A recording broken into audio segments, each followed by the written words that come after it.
3 రోజుల క్రితం నిజామాబాద్లో సిసిఎస్ కానిస్టేబుల్ ఎంపల్లి ప్రమోద్ కుమార్ విధి నిర్వహణలో వీరమరణం పొందారు. భర్త ప్రమోద్ను పోగొట్టుకున్న అతని భార్య ప్రణీతకు అతి చిన్న వయసులోనే తండ్రిని కోల్పోయిన అతని 3 కుమారులకు వారి కుటుంబానికి ప్రభుత్వం అండగా ఉంటుంది. వారి కుటుంబానికి 1 కోటి రూపాయల ఎక్స్ గ్రేషియా, అమరుడైన కానిస్టేబుల్ పదవి విరమణకు వచ్చే లాస్ట్ పే డ్రాన్ శాలరీతో పాటు కుటుంబ సభ్యులలో ఒకరికి ప్రభుత్వ ఉద్యోగం, 300 గజాల ఇంటి స్థలం మంజూరు రాష్ట్ర ప్రభుత్వం చేస్తుంది. వీటితో పాటు పోలీసు భద్రత సంక్షేమం నుండి 16 లక్షల ఎక్స్ గ్రేషియా, పోలీసు వెల్ఫేర్ నుండి 8 లక్షల రూపాయల ఎక్స్ గ్రేషియాను ప్రమోద్ కుటుంబానికి చెల్లించి వారి కుటుంబానికి రాష్ట్ర ప్రభుత్వం అండగా నిలబడుతుంది.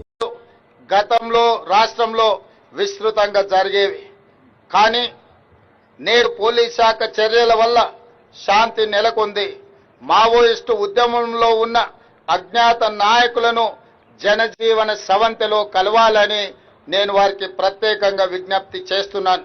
ఇటీవల కొందరు మావోయిస్టు కీలక నాయకులు లొంగిపోయిన విషయం మీ అందరికీ తెలిసిందే.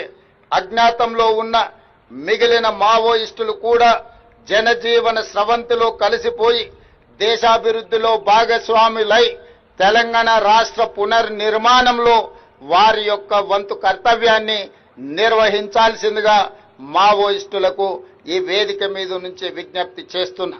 రాష్ట్రంలో శాంతి భద్రతలు నెలకొన్నప్పుడే, పెట్టుబడులకు రక్షణ కల్పించినప్పుడే రాష్ట్రం యొక్క ఆర్థిక వ్యవస్థ బలపడుతుంది.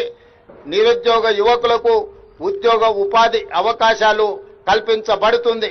కాబట్టి ప్రజల యొక్క సమస్యల్ని పరిష్కరించడానికి మీ ఆలోచనలు ఏమైతే ఉన్నాయో ప్రజాస్వామిక విధానంలో ప్రభుత్వాలకు సహకరించి ఆ కార్యక్రమాలను ముందుకు తీసుకెళ్లడానికి జనజీవన స్రవంతిలో కలవాల్సిందిగా మావోయిస్టులకి వేదిక మీద నుంచి విజ్ఞప్తి చేస్తున్నాను.